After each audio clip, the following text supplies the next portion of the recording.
ውድ እህቶቼና ወንድሞቼ እንደምን ሰንብታችኋል? ባለፉት ሁለት ተከታታይ ቪዲዮዎቼ ለማሳየት እንደሞከርኩት የህብረ ብሔር ግንባታና አስፈላጊነት በጣም ወሳኝ መሆኑን ነው። ታሪካዊ ግዴታም ነው። እንግዲህ ብዙ አገሮች አሁን ባሉበት ደረጃ ሊደርሱ የቻሉት ብዙ ጠውረዶችን ካሳለፉ በኋላ ነው። ሌላው እንግዲህ ሁለቱም ቪዲዮዎች ለማሳየት እንደሞከርኩት ሁሉም አገሮች ተመሳሳይ ቅድመ ሁኔታዎች እንዳልነበሯቸው ሊኖራቸው አይችልም። እያንዳንዱ አገር የየራሱ ታሪክ፣ ባህል እና ሌሎች ነገሮች አሉት። ስለዚህም ሁሉም ተመሳሳይ ሂደትን አልፈው አንድ ወጥ የሆነ ህብረ ብሔር ሊመሰርቱ አይችሉም። ግን ወደንም ጠላንም የታሪካዊ ግዴታ ሆኖ እንደ አገር ተመስርተው ዛሬ በዓለም አቀፍ ደረጃ የታወቁበት ሁኔታ ላይ ይገኛሉ እና ከዚህ ሁኔታ ስንነሳ የህብረ ብሔር ግንባታ ለአንድ አገር እና ለአንድ ህዝብ በጣም ወሳኝ ነው። በተለይም በሁለተኛው ቪዲዮ ላይ ለማሳየት እንደሞከርኩት ቅድመ ሁኔታዎቹ በጣም ወሳኞች ናቸው እና እነዚህ ቅድመ ሁኔታዎች እስከሌሉ ድረስ ስለ ህብረ ብሔር እና ስለ አንድ ሀገር እንደውም ስለ አንድ ህዝብ ማውራት በፍጹም አይቻልም። ይኸውም እንግዲህ አንደኛ የጠንካራ መንግስት መኖር፣ ሁለተኛ ከዚህ ጋር ተያይዞ ይሄ ጠንካራ መንግስት እንግዲህ ደግሞ የተገለጸለት መሆን አለበት። የህብረ ብሔርን አስፈላጊነት መረዳት ያለበት መሆን አለበት። ከዚህ ጋር እንግዲህ ተያይዞ ሰፋ ያለ የኢኮኖሚ መሰረት መጣል አለበት። ይሄ ኢኮኖሚ ደግሞ ሰፊውን ህዝብ ከድህነት እና ከኋላ ቀርነት የሚያወጣ መሆን አለበት። በራሱ ላይ እንዲተማመን የሚያደርገው መሆን አለበት እና ሌላው እንግዲህ ከዚህ ጋር ተያይዞ እንደ ባህል የመሳሰሉት ነገሮች እየታደሱ እየተሻሻሉ መምጣት አለባቸው።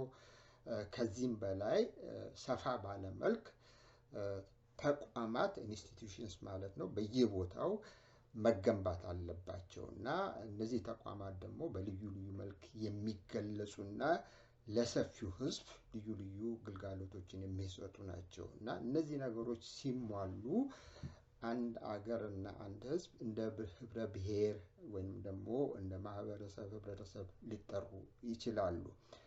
ከዚህ በመነሳት የሀገራችንን ድክመት ለመረዳት በተለይም ቀድሞ ራሻ ከዛ በኋላ ደግሞ ሶቪየት ህብረት ዛሬ ደግሞ አሁን ራሻ ተብላ የምትጠራው ሀገር ቀጥሎ ደግሞ ቻይና ምን ነገሮችን ማሟላት እንደነበረባቸው እንደ ሀገር ለመገንባት ከፈለጉ እሱን መመልከት ያስፈልጋል። እንግዲህ አንደኛው ያው ቅድም እንዳልኩት ጠንካራ የሆነ መንግስት ያስፈልጋል። ይሄ መንግስት ደግሞ በምንም አይነት ለውጭ ኃይሎች ቀዳዳ የማይሰጥ የውጭ ኃይሎች ተጽዕኖ የማያሳድሩበት መንግስት መሆን አለበት እና በራሱ የሚተማመን መንግስት እና ለህዝቡ አለኝታ የሚሆን መሆን አለበት። ይሄ አንደኛው ቅድመ ሁኔታ ነው። ሁለተኛው እንግዲህ ቀደም ብዬ ለማሳየት እንደሞከርኩት አንድ መንግስት አስፈላጊ የሚሆነው ለህዝቡ አለኝታ ሲሆንና ሁሉንም ነገር ለማሟላት ጥረት ሲያደርግ ነው። በተለይም ደግሞ የህዝቡን መሰረታዊ ፍላጎቶች ለማሟላት አስፈላጊውን እርምጃዎች ሲወስድ ይህ እንደ መንግስት ሊጠራ ይችላል ማለት ነው እና በሌላ አነጋገር የግዴታ ሚሊተሪ ሴኩሪቲ ፖሊስ እና ልዩ ልዩ ተቋማት ብቻ ስላሉት እንደ መንግስት ሊጠራ አይችልም እና መንግስትን የሚያሰኘው የግዴታ የህዝቡ አለኝታ መሆን የቻለ እንደሆነ ነው። ይሄ በጣም ወሳኝ ነው። ሌላው እንግዲህ በራስ መተማመን የሚለው በተለይም ደግሞ የኢኮኖሚክ ፖሊሲን በሚመለከት እና አንድ ህዝብ እና አንድ አገር አንድ መንግስት በራሳቸው ተማምኖ የራሳቸውን ኢኮኖሚ ፖሊሲ እስካልነደፉና ያንን ተግባራዊ እስካላደረጉ ድረስ በምንም አይነት ከድህነትና ከኋላ ቀርነት ሊላቀቁ አልቻሉም። ከዚህ ስንነሳ ሶቪየት ህብረትና ዛሬ ራሽያ ቀጥሎ ደግሞ ቻይና የተከተሉት መንገድ ምንድነው? እሱ ወደ ውስጥ ያተኮረና በራሳቸው ላይ በመተማመን ህዝባቸውን ከድህነትና ከኋላ ቀርነት የሚያወጣውን የኢኮኖሚ ፖሊሲ ነው ተግባራዊ ማድረግ የጀመሩት። እና ይህም ማለት ምንድነው? እሱ በምንም አይነት የውጭ ተጽዕኖ የውጭ ኃይል ተጽዕኖ አልነበረባቸውም ማለት ነው። እና ጊዜውም ሌላ ነበረ እና በራሳቸው በመተማመን ራሳችንን በራሳችን ነፃ ማውጣት አለብን እንደ አገር እና እንደ ህብረተሰብ እንደ ማህበረሰብ ራሳችንን ማቋቋምና በዓለም አቀፍ ደረጃ ተቀባይነት እንዲኖረን ያስፈልጋል ብለው ነው ታግለው መጨረሻ ላይ ያው በዓለም አቀፍ ደረጃ ላይ ተከብረው ህዝባቸውንም አስከብረው እዚህ ደረጃ ላይ ሊደርሱ ይችላሉ። ሌላው እንግዲህ ምንድነው? እሱ ከዚህ ጋር ተያይዞ የሀገር ወዳድነት ስሜት የብሔራዊ ስሜት በጣም ወሳኞች ናቸው። እና ብሔራዊ ስሜት በሌለበት እና ኃይሎች በሚበታተኑበት አገር የእርስ በርስ ሽኩቻ ባለበት አገር እና ሁሉም በየፊናው ተደራጅቶ ስልጣን ላይ ካልወጣው ብሎ እርስ በርሱ የሚታገል የሚሻኮች እስከሆነ ድረስ በምንም አይነት ህብረ ብሔር ሊመሰረት ሊገነባ አይችልም። ሊኖር ይችላል፣ ግን ሁልጊዜ ሽኩቻዎች ይኖራሉ ማለት ነው። እና ይሄ እንግዲህ በተለይም በሀገራችን የሚስተዋልና የምንገነዘበው ሀቅ ነው። ስለዚህ የግዴታ አንድ ሀገር እንደ ሀገር እንዲገነባ ከተፈለገ እንደ ህብረ ብሔር እንዲመሰረት ከተፈለገ እና በዓለም አቀፍ ደረጃም ተቀባይነት ኖሮ ህዝቡን እንዲያስከብር ከተፈለገ የግዴታ ከውስጥ ኃይሎች በሙሉ ራሳቸውን ማስተባበር አለባቸው እና በአንድ ጥላ ስር ኮመን ዲኖሚኔተር በዛ መሰለፍ አለባቸው እና ሁሉም የየራሱን አጀንዳ ይዞ የሚሻኮት ከሆነ በፍጹም የተሟላ ሀገር መገንባት አይቻልም። እና ብዙ ጊዜ እኛን ግራ ያጋባልና እዚህም ያደረሰን ምንድነው? እሱ በመካከላችን አለመግባባት ለመኖር አለመቻሉ ነው። እና በፍጹም መግባባት በመካከላችን የለም። ሁሉም በየራሱ ፊና እና ልክ የራሱን ጥቅም ተግባራዊ ለማድረግ የሚታገል ነው የሚያስመስለው እንጂ በምንም አይነት ብሔራዊ አጀንዳ እንደሌለው እያረጋገጠ የመጣበትን ሁኔታ እንመለከታለን ማለት ነው። እና ከዚህ ስንነሳ የግዴታ ለአንድ ሀገር፣ ለአንድ ህዝብ፣ ለአንድ ማህበረሰብ፣ ለአንድ ህብረተሰብ እንታገላለን ስንል የግዴታ በመካከላችን መግባባት እንዲኖረን ያስፈልጋል እና የተለያዩ አይዲዮሎጂዎችን ፈጥሮ የእርስ በርስ ሽኩቻ ማድረግ መጨረሻ ከውስጥ ያዳክመናል፣ ከውጭ ደግሞ የውጭ ኃይሎች ገብተው እርስ በራሳችን ሊያጋጩን ይችላሉ እና ይሄ በጣም አደገኛ አካሄድ ነው። እና በተለይም በሀገራችን ያለው ድክመት ምንድነው? እሱ እንግዲህ በአፄ ኃይለሥላሴ ጊዜ በእርግጥ በጉልህ አይታይም ነበረ እና የተሰራው ስህተት ከዛን ጊዜ ጀምሮ ነው። ምክንያቱም የኢትዮጵያ መንግስት ሲመሰረት በራሱ ጥረት ከታች ወደ ላይ ኦርጋኒካሊ እያደገ የመጣ ሳይሆን በውጭ ኃይሎች አማካሪነት የተቋቋመ ነው ማለት ይቻላል። ወታደሩ፣ ክቡር ዘበኛው፣ ፖሊሱ፣ የጸጥታ ኃይሉ እና እነዚህ ኃይሎች በቀጥታ በውጭ ኃይሎች ምክር የተቋቋሙ ናቸው። ይሄ ደግሞ የሚያሳየው ምንድነው? እሱ የግዴታ የውጭ ኃይሎች በቀላሉ ኢንፊልትሬት የማድረግ እድል ሊያገኙ ይችላሉ ማለት ነው። እርስ በራሳችን እንድንጋጭ ያመቻቸዋል ማለት ነው። ሌላው እንግዲህ ምንድነው? የኢትዮጵያ መንግስት ራሱ ሲመሰረት አፄ ኃይለሥላሴ ከእንግሊዝ ተመልሰው ሀገርን ማስተዳደር ሲጀምሩ ምን አይነት የኢኮኖሚክ ፖሊሲ በአጠቃላይ ስታይ ህዝቡን እና ሀገራችንን ከድህነትና ከኋላ ቀርነት ሊያወጣ የሚችል የኢኮኖሚ ፖሊሲ መከተል አለብን ብለው ክርክር፣ ውይይት፣ ጥናት አልተካሄደም እና የውጭ ኃይሎች ምክር ለግሰው በእነሱ ምክር የተሳሳተ ኢኮኖሚ ፖሊሲ ነው እሱን ተግባራዊ በማድረግ ነው መጨረሻ ላይ ያው ወደ ውድቀት ሊያደርሰን የቻለው እና ዋናው ነገር ግን ምንድነው? እሱ አንድ አገር ለመገንባት ከፈለገ የግዴታ የራሷ ጠንካራ መንግስት ያስፈልጋታል እና የራሷ ጠንካራ መንግስት እስከሌላት እና በቀላሉ በውጭ ኃይሎች ኢንፍiltrator ልትሆን የምትችል እስከሆነ ድረስ የተለያዩ ኃይሎችን በከፋፍለ ግዛው ፖሊሲ የምታጋጭ ከሆነ የሚሆን የማይሆን ምክር ለግሳ አለ አይደለም እርስ በራሳችን እንድንበጣበጥ የምታደርግ ከሆነ ይሄ ሁኔታ የግዴታ ወደ ህብረ ብሔር ግንባታ ሊያመራን አይችልም ማለት ነው ያግደናል ማለት ነው እና በዛን ጊዜ የተሰራው ስህተት ነው ሌላው እንግዲህ የተሰራው ስህተት ምንድነው እሱ የውጭ ኃይሎች በቀላሉ አገራችንን እንዲያዳክሙ ትላልቅ የኤምባሲ መቀመጫዎችን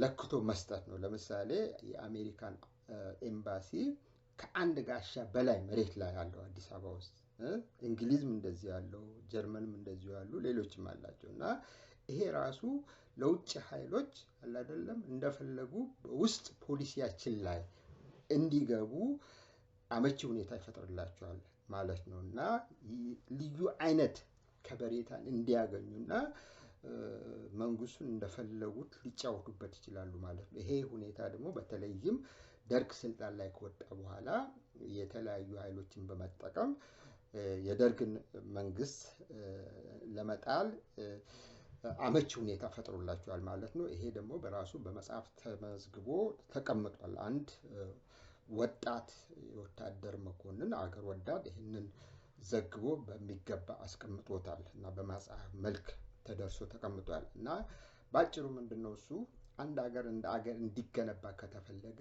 የግዴታ አንድ መንግስት በምንም አይነት በውጭ ኃይሎች ምክር መቋቋም የለበትም ሌላው እንግዲህ ከዚህ ጋር ተያይዞ የመንግስትን መኪና የሚቆጣጠሩ በሙሉ ከሲቪል ቢሮክራሲው ቴክኖክራሲው ከወታደሩ ከፖሊሲው ከጸጥታው ሁሉ ድረስ እዛው ተኮትኩተው ያደጉ መሆን አለባቸው ወደ ውጭ ተልከው እዛ ተምረው የመጡ መሆን የለባቸውም እና የቻይና እና የራሺያን ስንመለከት በምንም አይነት ውጭ ሀገር ተምረው የመጡ በመንግስት መኪና ውስጥ ኢንተግሬትድ ሆነው የመንግስትን ፖሊሲ ያወጡበት ጊዜ የለም እና ሁሉም በአገራቸው ውስጥ ራሺያ ቀጥሎ ሶቪየት ህብረት አሁን ደግሞ ራሺያ እዛው ተምረው እዛው ልምድ አግኝተው ስልጣን ላይ የደረሱ ናቸው ማለት ነው እና ቻይናም እንደዚህ ነው እና በራሳቸው በመተማመን ነው እንጂ ውጪ ሄደው ተምረው ከዛ ሰልጥነው ከመጡ በኋላ ስልጣን ላይ ይወጡ አይደሉም ወይንም ደግሞ በአለም አቀፍ ደረጃ በተለያዩ የዓለም አቀፍ ድርጅት ተቋማት ውስጥ ሰርተው 30 አመት እዛ ልዩ ልዩ ልምዶችን ካካበቱ በኋላ ስልጣን ላይ ይወጡ ሳይሆን ሁሉም ኃይሎች እዛው ሀገር ውስጥ ተምረው ተኮትኩተው እና የመጨረሻ ኃላፊነትን እንዲወስዱ የተደረጉ ኃይሎች ናቸው ማለት ነው በዚህ ምክንያት ነው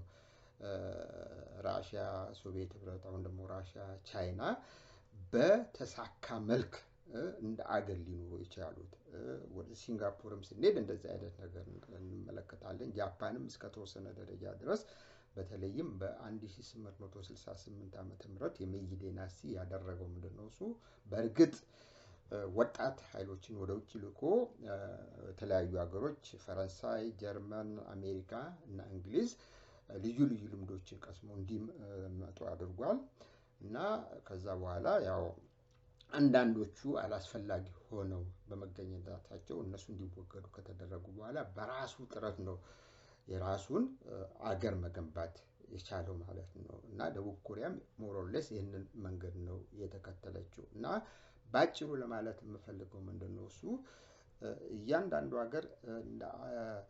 ሀገር እንደ ህብረ ብሔር ለመመስረት ከተፈለገ የግዴታ ስልጣን ላይ የሚወጡ ኃይሎች ሀገር ውስጥ ተኮትኩተው ማደግ መዳበርና ለስልጣን መብቃት አለባቸው ማለት ነው እንግዲህ ይሄ ለስልጣን መብቃት ሲባል ደግሞ ኃላፊነትን መውሰድ ማለት ነው እና የህዝብ አለኝታ ማለት ነው እና ይሄ ደግሞ በአንድ ሰው ላይ ብቻ የሚመካ ወይንም ደግሞ ለአንድ ሰው አትኩሮ የሚሰጥ ሳይሆን በብዙ ኃይሎች ትከሻ ላይ የሚወድቅና አንዱ ሌላውን ቼክ የሚያደርግበት ሁኔታ መፈጠር አለበት። ይሄ ሲሆን ብቻ በመካከላቸው አለ አይደለም የተሟላ ተፎካካሪነት ሲኖር አንደኛው በልጦ በሌሎች ላይ አዛዥ የማይሆን ከሆነ በእርግጥ ሂራርኪ ሊኖር ይችላል፣ ግን ሁሉም የተስተካከለና የተሟላ እውቀት እንዲኖራቸው ያስፈልጋል እና በዚህ አማካኝነት ብቻ አንድን አገር መገንባት ይቻላል። እና ከዚህ ስንነሳ ወደ አገራችን ስንመጣ በተለይም ደግሞ ከአብዮቱ ጊዜ ጀምሮ የተሰራው ስህተት ምንድነው? እሱ በእርግጥ አብዮቱ ተፈልጎ አለ አይደለም የመጣ አይደለም፣ ስፖንቴኒየስሊ የመጣ እና ማንም ሳያቅደው በአንድ ጊዜ ብቅ ያለና ሁሉንም ግራ ያጋባን ነበረ። ከዛ በፊት ግን ትግል ይካሄድ ነበረ። ይሄ ትግል ግን ወደዛ አይነቱ አገዛዙን እስከ መጣል ያደርሳል ተብሎ አልተገመተም ነበር እና ሁሉም ኃይል ባልጠበቀው መልክ ነው የካቲቱ 1966 ዓመተ ምህረት አብዮት ወይንም በፈረንጆች አቆጣጠር በ1974 ዓመተ ምህረት ሊፈነዳ ይቻላል እና በዛ አይነት አብዮት ሲፈነዳ እንግዲህ በቂ ዝግጅት አልነበረም፣ በቂ ኢንተሌክቹዋል ፎርስ አልነበረም። ማለትም አገርን በተሟላ መልክ ሊያስገነባ የሚችል አፄ ኃይለ ሥላሴ የጣሉትን መሰረት ያንን በማሻሻል ሞደርናይዝ በማድረግ ወደፊት ሊጓዝ የሚችል ኃይል አልነበረም። በዚህ ምክንያት የተነሳ ግራ መጋባት ነበረ። ያው እንግዲህ ደርግ ስልጣንን ሊቀዳጅ ያለ ያው ታሪካዊ ግዴታ ነው፣ ሌላ ኃይል ስላልነበረ የተደራጀ ማለት ነው እሱ እና እንግዲህ ደርግ ደግሞ የግዴታ በግፊት ወደንም ጠላንም ያው ሪፎርሞችን በተለይም ደግሞ የመሬት ላራሹን ከዛ በኋላ ደግሞ ተማሪዎች ወደ የገጠር ሄደው ህዝብን እንዲያነቁ እንዲያደራጁ አስፈላጊ ነገሮችን አድርጎ ነበረ። ይሁንና ግን ይህ ጉዳይ ግንዛቤ ባለማግኘቱ የተነሳ ተራማጅ ነን በሚሉ ኃይሎች መካከል የማያስፈልግ ንትርክና ግጭት ስላመጣ አንዳንድ ኃይሎች ደግሞ የጊዜውን ሁኔታ በመመልከት ኃይልን ከመበታተን ይልቅ እንዴት ተሰብስበን በጋራ እንስራ ከማለት ይልቅ ሁሉም በየፊናው መታገል ሲጀምር ያ ማስፈልግ ብጥብጥ ውስጥ ሊገባ ቻለ። ይህ ማለት ግን እንደ መሬት ላራሹ ሲወረሱ ስህተት አልተሰራም ማለት አይደለም። ምክንያቱም ደርግ እና ተራማጆች የመሬት ላራሹን በጅምላ ነው ዝም ብለው የወረሱት ማለት ይቻላል። በመንግስት ቁጥጥር ስር እንዲሆን ያደረጉት ማለት ይቻላል። ምክንያቱም በተለይም አፄ ኃይለ ሥላሴ ከስደት ከተመለሱ በኋላ ልዩ አይነት የህብረተሰብ ኃይል እየተፈጠረ መጥቶ ነበረ።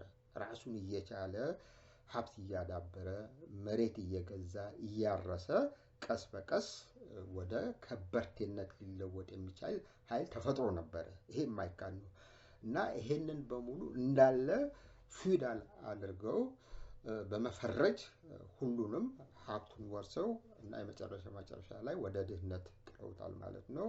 ይሄ የሚያሳየው እንግዲህ ምንድነው? እሱ በጊዜው ከፍተኛ የሆነ የምሁር ክፍተት ነበረ ማለት ነው። በተለይም ደግሞ በሶሲዮሎጂ ደረጃ ጥናት አልተካሄደም ነበረ ማለት ይቻላል። ይህ ማለት ምን ማለት ነው? የኢትዮጵያ ህብረተሰብ እንዴት አድርጎ ቀስ በቀስ ወደዛ አይነት ሁኔታ ላይ ሊደርስ ቻለ?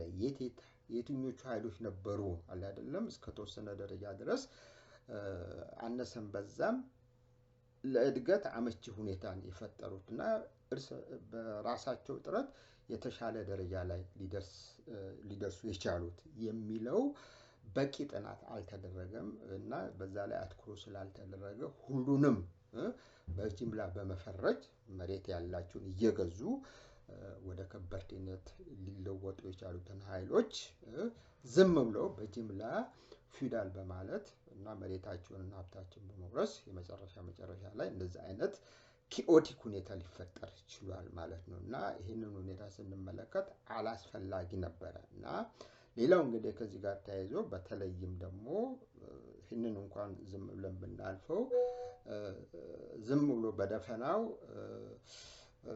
በከተማ ውስጥ ብጥብጥ ማንሳት ግድያ መጀመር ይሄ ሁኔታ የነበረውን አይደለም አለመግባባት የባሰውኑ እንዲያሰፋው አደረገውና ይሄ ሁኔታ ደግሞ ለውጭ ኃይሎች ጣልቃ ገብነት አመቺ ሁኔታ ፈጠረ ማለት ነው። ይሄ በተለይም ደግሞ ተራማጅ ነኝ ይል የነበረው ኃይል ለማሰብ የማይችል እንደነበረ ነው የሚያረጋግጠው። ይህ ማለት ግን ሁሉም ኃይሎች ተራማጅ ነን የሚባሉት በሙሉ የማሰብ ኃይላቸው ደካማ ነበር ማለት አይቻልም። ግን የተወሰኑ ኃይሎች ምክንያቱ ባልታወቀ ሁኔታ ብጥብጥ በመክፈት መጨረሻ ላይ ከፍተኛ መገዳደልና በቀላሉ ሊተኩ የማይችሉ ኃይሎች ነው ያለቁት እና የደረሰውን ውድመት ሁላችንም እናውቀዋለን። ይሄ ሁኔታ ነው እንግዲህ ደርግ 17 ዓመት ያህል ስልጣን ላይ በቆየበት ጊዜ ከሁሉም ኃይሎች ጋራ ያው ግፊት ስለተፈጠረበት ኢፒኤልኤፍ፣ ቲፒኤልኤፍ፣ ኦኤልኤፍ የተማሪው እንቅስቃሴ ኢህአፓ፣ መኢሶን፣ ሌሎች ኃይሎች ሁሉ ወጥረው ስለያዙት የመጨረሻ ላይ ያው ከተንገዳገደ በኋላ ከስልጣን እንዲወገድ ተደርጓል። ይሄ ደግሞ ራሱ የጸጥታ ኃይሎች በአሜሪካኖች በመገዛትና የወታደሩን ኃይል በመሰባበር በመበጣጠስ እና በቀላሉ ወያኔና ሻዕቢያን ስልጣን ላይ ለማውጣት ችሏል ማለት ነው። እና እንግዲህ ወያኔ ስልጣን ላይ ወጥቶ 27 ዓመት ያህል ሲገዛ ምን ያህል ጉዳት እንዳደረሰ በተለይም ደግሞ የጎሳ ፌዴራሊዝምን ተግባራዊ በማድረግ የከፋፍለ ግዛው ፖሊሲ ተግባራዊ እንዳደረገና ይሄ ደግሞ እርስ በራሳችን እንዳንተማመን ቀደም ብሎ በአፄ ኃይለ ሥላሴ ጊዜ ያልነበረን ሁኔታ ነው የፈጠረው። እና ይሄ እንግዲህ በዓለም ታሪክ ውስጥ አንድ ሀገር እንደ ኔሽን ስቴት ተመስርታ አንድ የሞናርኪ አገዛዝ ከነበረ በኋላ ህዝቡን ተሰባስቦ ልዩ አይነት ባህል ካዳበረ ቋንቋን የሚግባባበትን ካዳበረና በኋላ እንደዚህ አይነት ሁኔታ ቀልብሶ አንድን ሀገር በጎሳ መሰነጣጠቅና እርስ በራሳቸው እንዲተናኮሩ አመቺ ሁኔታን መፍጠር በጣም አደገኛና በዓለም ታሪክ ውስጥ በፍጹም ታይቶ የማይታወቅ ጉዳይ ነው። ይሄንን ደግሞ ያደረጉት አሜሪካና እንግሊዝ ናቸው እና በዚህ ቅድመ ሁኔታ ነው ህወሓት ወያኔ ስልጣን ላይ ሊወጣ የቻለውና የአገራዊና የብሔራዊ ስሜት እንዳይዳብር ለማድረግ የቻለው። እንግዲህ ወያኔ ይህንን ሲያደርግ ደግሞ ብዙ ነገሮች ያልተገለጹለት ነበሩ ማለት ነው። እሱ በዚህ አይነት ጉዞ እስከ መጨረሻ እጓዛለሁ ብሎ የበላይነቱን ይዞ ሊቆይ የሚችል መስሎን ነበረ። ይሄ ደግሞ በፍጹም ሊሆን እንደማይችል ከወሰደው ወይ ተግባራዊ ካደረገው የኢኮኖሚ ፖሊሲ ማረጋገጥ ማንበብ ይቻላል። ምክንያቱም በዚህ አይነት የኢኮኖሚክ ፖሊሲ ህዝብን ችግር እስካልቀረፍክ ድረስ ድህነትን እስካላስወገድክ ድረስ ኋላ ቀርነት እስካላስወገድክ ድረስ የግዴታ ራስህ እንዳገዛዝ ሆነ በዘርፊያ ላይ የምትሰማራ ከሆነና የተወሰኑ ኃይሎችን የምታበለጽግ የምታደልብ ከሆነ ሰፊውን ህዝብ ደግሞ ወደ ድህነት የምትገፈትረው ከሆነ የመጨረሻ ላይ የማትወጣው ማጥ ውስጥ ትገባለህ ማለት ነው። እና ወያኔ ይሄንን ነው የፈጠረው 27 ዓመት ያህል ሲገዛ የመጨረሻ በእርግጥ ሀገራችንን አዳክሟታል ማለት ነው። የህዝቡን ስሜት በታትኖታል ማለት ነው። እና አለንታ እንዳይኖረው አድርጎታል ማለት ነው። እና ባጭሩ ምንድነው እሱ በመካከላችን ያለው አለመግባባት እና አንድ አይነት አስተሳሰብ ይሄ አስተሳሰብ ምንድነው እሱ በቀላሉ አንድ ሀገር እንዲኖረን ያስፈልጋል። የሚንቀሳቀስና የሚያደግ ኢኮኖሚ ያስፈልገናል። ህዝቡን ከድህነት የሚያወጣው ከድንቁርና የሚያወጣው ያስፈልገዋል። እና ህዝቡ በራሱ እንዲተማመን ያስፈልገዋል። እና እያንዳንዱ ዜጋ መብላት መጠጣት መኖር አለበት። ለመብላት ለመጠጣት ለመኖር ደግሞ የግዴታ መስራት ነው አለበት። ለመስራት ደግሞ የስራ መስክ መከፈት አለበት። እና ይሄንን ሊያደርግ የሚችል አገዛዝ መንግስት አስፈላጊ ነው። በዚህ አኳያ ደግሞ ሁሉም ኃይሎች የግዴታ መሰባሰብ አለባቸው እና ይሄ መሆን የለበትም የምንል ከሆነ ደግሞ ስለ አገርና ስለ ህብረ ብሔር በፍጹም ምንም አልገባንም ማለት ነው እና እስካሁንም ድረስ በመካከላችን ያለው ትልቁ ችግር ይሄ ነው እና ህወሓት ከወደቀ ደግሞ ከወደቀ በኋላ ደግሞ አብይ አህመድ ስልጣንን ያዘ። በዛው አገርን በሚያዳክም ህዝብን በሚያደህይ እና ኋላ ቀርነትን በሚያጠናክር ፖሊሲ ነው የቀጠለው ማለት ነው። ይሄ ደግሞ ኢኮኖሚክ ፖሊሲ ኒዮሊበራሊዝም ብለን እንጠራዋለን። ምክንያቱም ኒዮሊበራሊዝም አንድን አገር በተሟላ መልክ ሊያስገነባ የሚችል የኢኮኖሚክ ፖሊሲ አይደለም።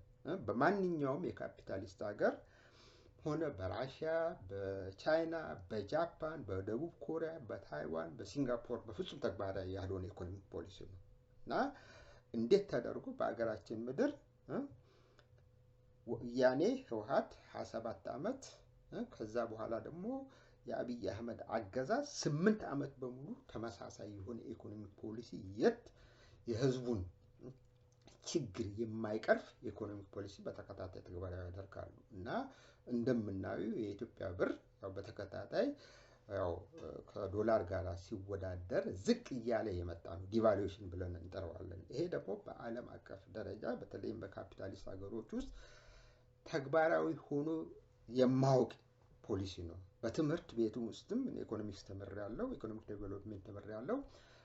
በዚህ አይነት አንድን አገር ገንዘብ ከሌላው ሀገር ገንዘብ ጋር ሲወዳደር ዝቅ ቢደረግ የተሻለ ሁኔታን ይፈጥራል የሚል በፍጹም በትምህርት ደረጃ አይሰጥም እና ይሄ ምንድነው እሱ አይኤምኤፍ እና ወርልድ ባንክ ራሳቸው የፈጠሩት ነው እንጂ በምንም አይነት አንድን ሀገር ከአለችበት ደካማ ሁኔታ ወደ ተሻለ ሁኔታ ሊያሻግራት የሚችል አይደለም እና በኢኮኖሚክ ታሪክ ውስጥ በአገር ግንባታ ውስጥ ተደርጎ ታይቶ የማይታወቅ የኢኮኖሚክ ፖሊሲ በተለይም ደግሞ የገንዘብ ቅነሳ ፖሊሲ ነው እና የተካሄደው ማለት ይቻላል እና ባጭሩ ምንድነው እሱ እንግዲህ አሁን ያለንበት ሁኔታ ያው በከፍተኛ ደረጃ አገርን የሚበታትን ህዝቡ ያው በቋፍ ላይ ያለ ነው ማለት ይቻላል እና በራሱ እንዳይተማመን የተደረገ ነው እና አብይ አህመድ እና ግብረ አበሮቹ ወደንን ጠላንም በስለላ ኃይሎች የተያዙና በእነሱ እየተመከሩ አገራችንን ከፍተኛ ውጥረት ውስጥ ከተውታል ማለት ነው እና እነዚህ ደግሞ የስለላ ድርጅቶች እዚህ ላይ መጥራት አያስፈልገኝም። በቀጥታ ያው በደንብ የሚታወቁ ናቸው እና ለብዙዎቻችን ግልጽ አይደለም። በእርግጥ እንግዲህ አብይ አህመድን ብዙ ጊዜ ሲወነጀል እሱ ብቻውን ሁሉንም ነገር እንደሚያደርግ ተደርጎ ነው የሚታየው። ግን ከበስተጀርባው ምን ኃይሎች እንዳሉ ምን አይነት ምክር እንደሚሰጡት በእነሱ ጉያ ውስጥ ገብቶ እንዴት አድርገው እንደሚያሹትና አገራችንን በሁሉም አቅጣጫ እንደሚያዳክሟት በፍጹም አልገባቸውም እና ይሄ በአገር ውስጥም ሆነ በውጪ ዓለም በኢትዮጵያ ምሁራን ዘንድ የኢትዮጵያን ስም እየጠሩ አብይን የሚያወግዙ እና ለኢትዮጵያ እንታገላለን የሚሉ በፍጹም ይሄንን ጉዳይ በፍጹም አያነሱም እና እንግዲህ በዓለም አቀፍ ደረጃ በግልጽ የሚካሄድ ነው። እንደ ኢትዮጵያ ያሉ የረጅም ጊዜ ታሪክ ያላቸው ጥሩ ባህሎች ያላቸው የራሷ የዳበረ ቋንቋ ያላት ሀገር እንደ ሀገር እንዳትቆይ በዛው እንዳትቀጥልና የራሷ የሆነ ጠንካራ ኢኮኖሚ እንዳትመሰርት የሚሸረበውን ተንኮል በሱም ያው እንዳንወያይ ተደርጓል። እየታወቀ ግን እንዳይታወቅና ግንዛቤ ውስጥ ገብቶ በጋራ ቆመን ይህንን ሁኔታ እንዳንታገል የሚደረግ እንግዲህ አሻጥር ብለን ልንጠራው እንችላለን ወይም ደግሞ ከበስተጀርባው ያለውን አጀንዳ በፍጹም ለማወቅ አንችልም እና ይሄ ነው እንግዲህ ሁላችንም ግራ የሚያጋባን እና ኢትዮጵያ እያሉ የሚጮሁ ኃይሎች አሉ። የአብይን አገዛዝ የሚያወግዙ አሉ። የሽግግር መንግስት ያስፈልጋል እያሉ የሚጎተጉቱ አሉ። በሌላ በኩል ደግሞ ግልጽ የሆኑ ነገሮችን በግልጽነት የማያስቀምጡ አይደለም ቀደም ብዬ እንደዘረዘርኩት እና የህብረ ብሔርን አስፈላጊና ቅድመ ሁኔታዎችን እና የተለያዩ የውጭ ኃይሎች ደግሞ በእኛ ሀገር በመሳሰለው ላይ ተጽዕኖ በማሳደር የተሟላ እድገት እንዳናመጣ እንዴት አድርገው ግፊት እንደሚያደርጉብንና በተለይም ደግሞ በተሳሳተ የኢኮኖሚ ፖሊሲ አማካይነት እና ህዝባችንን ወደ ድህነት እንደሚገፈትሩ ያው በመካከላችን ስምምነት የለም ማለት ይቻላል። እና እስካሁን ድረስ በግልጽ እንደምከታተለው ባለፉት እንግዲህ 30 ዓመታት 30 እና 35 ዓመታት እጽፋለሁ። በተለይም ደግሞ ህወሓት ስልጣን ላይ ከወጣበት ጊዜ ጀምሮ ተግባሪ የሆነውን የኢኮኖሚ ፖሊሲ በግልጽ በማተት አናሊቲካሊ ማለት ነው ያስቀመጠ አንድም ግለሰብ የለም እና በጣም በሚያሳዝን መልኩ እና ይሄ አይነቱ የኒዮ ሊበራል ኢኮኖሚክ ፖሊሲ ያደረሰውን አደጋ ጉዳት ህዝባችንን ወደ ድህነት እንዴት አድርጎ እንደገፈተረ ኋላ ቀርነትን እንዴት አድርጎ እንዳጠነከረ ህዝባችን በራሱ ላይ እንዳይተማመን እንደተደረገ የራሳችንን ሪሶርስስ ማት ሪሶርስስ ነው ያለን እነዚህን ሪሶርሶችን በስነ ስርዓት እንዳንጠቀምባቸው እገዳ እንደተደረገብን ይህንን በግልጽ ያወጣ የሚናገር የለም እና ሌላው እንግዲህ ያው ስልጣን ላይ ያሉት ኃይሎች በጣም ወደ ኋላ የቀሩ በራሳቸው የማይተማመኑና ለውጭ ኃይሎች አጎብድደው የውጭ ኃይሎችን ትዕዛዝ እየተቀበሉ አገራችንን ያው ከፍተኛ ማጥ ውስጥ የከተቱ ኃይሎች ናቸው እና እነዚህ ኃይሎች ደግሞ የግዴታ ስልጣን ላይ ለመቆየት ይፈልጋሉ። በራሳቸው ዓለም ውስጥ የሚኖሩ ናቸው። ከሰፊው ህዝብ ጋር ምንም አይነት ግንኙነት የላቸውም እና ዝም ብሎ ብቻ አይደለም መንግስት የሚባለውን ይዘው በሚሊተሪ በሴኩሪቲ እና በልዩ ልዩ ነገሮች ያው ተከበው ራሳቸውን እያስከበሩና እየኮሩ እየተፈሩ ይኖራሉ ማለት ነው። ይሄ በጣም አደገኛ ሁኔታ ነው እና ያለን እንግዲህ ጥያቄ ከእንደዚህ አይነቱ አስቸጋሪ ሁኔታ እንዴት ልንወጣ እንችላለን? አገራችንን አሁን ካለችበት ማጥ አውጥተን ጠንካራ መንግስት መስርተን የህዝብ አለኝታ የሆነ ነው ማለት ነው እና ከድህነት ከኋላ ቀርነት አስቀርተን ህዝባችን አላደ በአንድ መንፈስ የተለያዩ ብሔረሰቦች ሊኖሩ ይችላሉ። ግን እያንዳንዱ ብሔረሰብ ደግሞ የግዴታ መብላት መጠጣት አለበት። መብላት መጠጣት ከተፈለገ ደግሞ መስራት አለበት። ለመስራት ደግሞ የግዴታ ሰላም ያስፈልጋል። የተሻኮቱና የማንነትና የራስን ጥያቄ ብሔረሰቤ ይሄ ነው እያሉ ወደፊት መጓዝ አይቻልም እና እያንዳንዱ ሰው ለመኖር ከፈለገ የግዴታ መብላት መጠጣት አለበት እና የግዴታ መስራት አለበት እና በዚህም አማካይነት ነው እና ራሱን ችሎ አገር መገንባት የሚቻለው። ሌላው እንግዲህ ምንድነው እሱ የንግድ እንቅስቃሴም ሆነ በከሰፋ ባለ ደረጃ ማኒፋክቸሪንግ ሊዳብሩ የሚችሉት በህዝቦች መካከል መተሳሰር ሲኖር ብቻ ነው እና ይሄ በጣም አስፈላጊ ነገር ነው እና ይሄንን ለማሟላት የግዴታ ጠንካራ መንግስት ብሔራዊ ስሜት ያለው ባህላችንን የሚያጠነክር የከፋፍለ ግዛውን ፖሊሲ የማይከተል ለውጭ ኃይሎች ቀዳዳ የማይሰጥ በምንም አይነት በራሱ ፖሊሲ በመተማመን ኢኮኖሚ ፖሊሲ ማለት ኢኮኖሚ ፖሊሲዎች አሉ ያ ወደ ሀገር ግንባታ ሀገርን እንድንገነባ የሚያስችሉን በእነዚህ ላይ ተወያይተን ይሄ ደግሞ በቀላሉ ተዘጋጅቶ ሊቀርብ የሚችል ነገር ነው እና ይህንን ያህል የሚያከራክር ጉዳይ አይደለም። በእርግጥ በዓለም አቀፍ ደረጃ ያለው የተዘበራረቀ ሁኔታ ግራ ሊያጋባን ይችላል እና የትኛው ኢኮኖሚ ፖሊሲ ነው ትክክለኛው ብሎ ምናልባት ትክክለኛውን መስመር ለማግኘት አስቸጋሪ ሊሆን ይችላል። ግን ከሀገሮች ልምድ ስንነሳና ደግሞ ከህዝባችን ፍላጎት ስንነሳ በቀላሉ በራሳችን ኃይል እስከተማመን ድረስ ችግሮችን ልንፈታ የምንችልባቸው የሚያስችሉን የኢኮኖሚክ ፖሊሲ መሳሪያዎች አሉ እና ይሄን ግንዛቤ እንዲኖረን ያስፈልጋል። ይሄ የቪዲዮ አዘጋጅ አንድ መጽሐፍ ጽፏል። ይሄው መጽሐፍ አፍሪካን ፕሬዲካሜንትስ ኤንድ ዘ ሜተድ ኦፍ ሶልቪንግ ዜም ኢፌክቲቭሊ የሚል ነው። በዛ ውስጥ ያው ከካፒታሊስት ሀገሮች ከደቡብ ኮሪያ ከጃፓን እና ከሌሎች ሀገሮች ልምድ በመነሳት አፍሪካ ኢትዮጵያም ራሳቸውን እንዴት ችለው ጠንካራ ኢኮኖሚ ለመገንባት መሰረታዊ ነገሮችን ተግባራዊ እንደሚያደርጉ ለማሳየት ሞክሬያለሁ ማለት ነው። ሌላው እንግዲህ በተለያዩ ጽሁፎችም ላይ ያው በድረ ገጼ ላይ ለማሳየት ሞክሬያለሁ ማለት ነው። ግን ወደዛ ከመሄዳችን በፊት ግን በመጀመሪያ ደረጃ በመካከላችን የግዴታ መግባባት እንዲኖረን ያስፈልጋል። በፍጹም መግባባት የለም። ምን እንደምንፈልግ ማናውቅም። ዝም ብለን ብቻ በየፊናችን ያው እንታገላለን እንላለን። የኢትዮጵያን ስም እናነሳለን።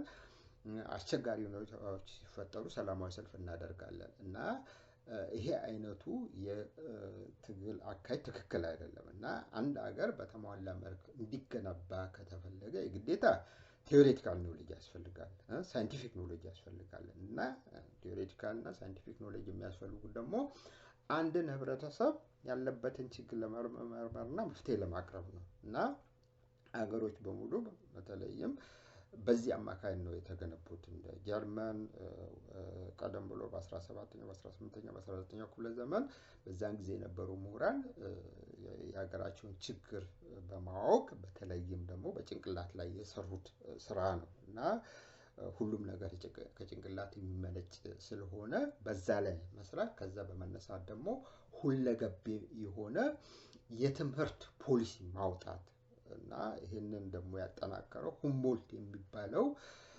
ከፍተኛ እውቀት ያለው በግሪክ ፊሎሶፊ በግሪክ ሳይንስ የታነጸ ከፍተኛ ምሁር ነው። ሌሎችም ተዳብሎበታል። እሱ በጣለው የትምህርት ስርዓት ላይ በመመስረት ነው ጀርመን በአንድና በሁለት ትውልድ ውስጥ እንግሊዝን ቀድማ ለመሄድ የቻለችው እና ባጭሩ ለማለት የምፈልገው ምንድነው እሱ ከልዩ ልዩ አገሮች ልምዶች በመቅሰም ሀገራችንን አሁን ካለችበት ማጥ ማውጣት ይቻላል እና በመካከላችን ግን ይሄንን አይነቱ መሻኮት መጣል አለብን። የራሳችንን አጀንዳ ከመፍጠር ይልቅ ሁላችንንም ሊያግባባ የሚችል ሊያስተሳስር የሚችል በጋራ ተነስተን ሀገራችንን እንደ ሀገር ለመገንባት የሚያስችል ሁኔታ መፍጠር አለብን። በዚህ ብቻ ነው ወደፊት መጓዝ የምንችለው ሀገራችንንም ካለችበት አደጋ ማዳን የምንችለው እና ከፍተኛ ውዥንብር እንዳለ ይገባኛል እና አገዛዙም ደግሞ ያው የአብይ አህመድ አገዛዝ እና በእርግጥ ለመናገር የሚቻለው ፋሽስታዊ አገዛዝ ስልጣን ላይ አለ። ይሄ ፋሽስት አገዛዝ ደግሞ በአሜሪካኖች በእንግሊዞች እና በውጭ ኃይሎች የሚታገዝና ህዝቡን የሚያሽ ህዝቡ በራሱ ላይ እንዳይተማመን የሚያደርግ ነው እና ይሄ ግንዛቤ ውስጥ መግባት አለብን። ይሄ ግንዛቤ ውስጥ እስከገባ ድረስ እና ራሳችንን እስካወቅን ድረስ ማንታገልበትና ሀገራችንን ከነፃ ማናወጣበት ምክንያት ሊኖር አይችልም የሚል እምነት አለኝ እና ዋናው ነገር ምንድነው እሱ የግዴታ ብዙ የቤት ስራዎች አሉን። እነዚህ የቤት ስራዎች ደግሞ ያው በእውቀት መታነጽ ነው እና መጽሐፎች አሉ የተዘጋጁ እነዛን ማንበብ ያስፈልጋል፣ ማጥናት ያስፈልጋል እና ከዛ በመነሳት ችግሮችን በሚገባ ካወቁ በኋላ መፍትሄ ደግሞ ለማወቅ ምንድነው መፍትሄ ለማቅረብ ይቻላል ማለት ነው እና ጥናት ካላደረግን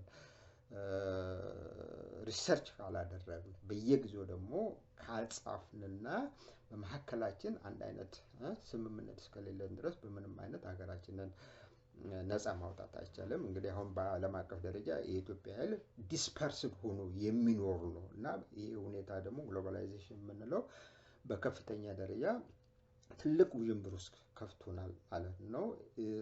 ሁላችንም የየራሳችን ቢዮግራፊ አለን። እኔ ጀርመን ሀገር ብዙ አመታት ኖራለሁ። የራሴ ልምድ አለኝ እና እዚህም ሶሻላይዝ ስለሆንኩ የሚሄድበት የምጓዝበት መንገድ ለየት ይላል። አሜሪካን ሀገር ደግሞ 30-40 አመት የኖረ እዛው አለ ሶሻላይዝድ የሆነ የአሜሪካኖቹን መንገድ ትክክል ነው ብሎ የሚያምን አለ። ይሄ ሁሉ ግን አካሄድ ትክክል አይደለም። ግን ከዚህ በመነሳት ሀገራችንን አላደም እንደ ሀገር ሊያስገነባ የሚችል የትኛው አካሄድ ነው ትክክል ብለን ከፍልስፍና ከሳይንስ እና ከልዩ ልዩ እውቀቶች ሁኔታ በመነሳት አንድ ጠንካራ ማህበረሰብ ለመገንባት እንችላለን የሚል እምነት አለኝ እና በዚህ ላቁምና ዋናው መሰረተ ሀሳብ ግን በራሳችን ላይ መተማመን እንዲኖር ያስፈልጋል እና በራሳችን ላይ እምነት እስከሌለን ድረስ ወደ ውጭ የምናተኩር ድረስ የውጭ ኃይሎች ያድነናል የምንል እስከሆነ ድረስ በምንም አይነት አንድን ሀገራችንን እንደ ሀገር ለመገንባት አይችልም። ህብረተሰባችንን እንደ ህብረተሰብ ልናቆመውና በራሱ እንዲተማመን ልናደርገው አንችልም ማለት ነው እና በተቻለ መጠን በራሳችን ላይ መስራት አለብን ማለት ነው። የመንፈስ ተሃድሶ ማድረግ አለበት ማለት ነው። የዚህም የቪዲዮ ቻናል ዋናው መልእክት ኢትዮጵያ ሬኔሳንስ የሚለው በመጀመሪያ ደረጃ የመንፈስ ተሃድሶ ማድረግ ያስፈልጋል ማለት ነው። ራሳችን እየመላለስ መጠየቅ አለብን ማለት ነው። ኢንዋርድ ሉኪንግ ማድረግ አለብን ማለት ነው። ሌላው እንግዲህ ደግሞ እርስ በራሳችን መተባበር መደጋገፍ አለብን እና አንድ ግለሰብ ሁለት ግለሰብ ሶስት ግለሰቦች ስለተሯሯጡ አንድ ነገር ያው ነፃ ማውጣት አይቻልም ማለት ነው እና በመተባበር እና በጋራ ዓላማ በጋራ አጀንዳ ከሰራን ሀገራችንን ካለችበት ማጥ እናውጣታለን ማለት ነው። ለማንኛውም በዚህ ላብቃና ይሄንን ቪዲዮ በተቻለ መጠን ያው ለማዳመጥ ሞክሩ፣ ለማሰራጨት ሞክሩ፣ ሰብስክራይብም ለማድረግ ሞክሩ። እንግዲህ 1000 ሰብስክራይበርስ ያስፈልጋል፣ ወደ 4000 ተመልካቾች ያስፈልጋሉ እና ይሄ አይነቱ ዝግጅት እና ሰፋ ያለ ወጪን የሚጠይቅ ነው። ያው የራስንም ጊዜ መሰዋት ያስፈልጋል። ብዙ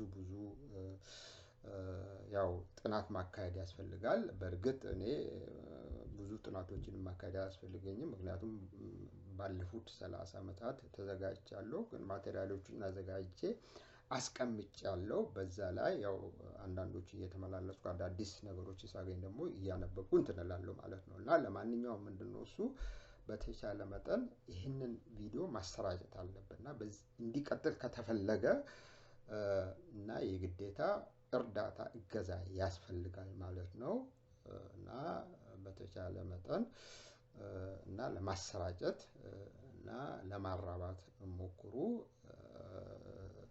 ይህንን አይነቱን ዩቲዩብ ቻናል ለመደገፍ ጥረት ብታደርጉ በጣም ደስ ይለኛል እላለሁ።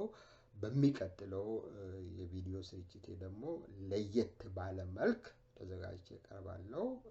ሁለተኛ ላይ በዚህ አይነት ሁሉ የህብረ ብሔር ጥያቄ ላይ አልመለስበትም ማለት ነው። ሌሎች አስፈላጊ ጥያቄዎች፣ አንገብጋቢ ጥያቄዎች አሉ። ዋናው አንገብጋቢ ጥያቄ የህብረ ብሔር ጉዳይ ነው።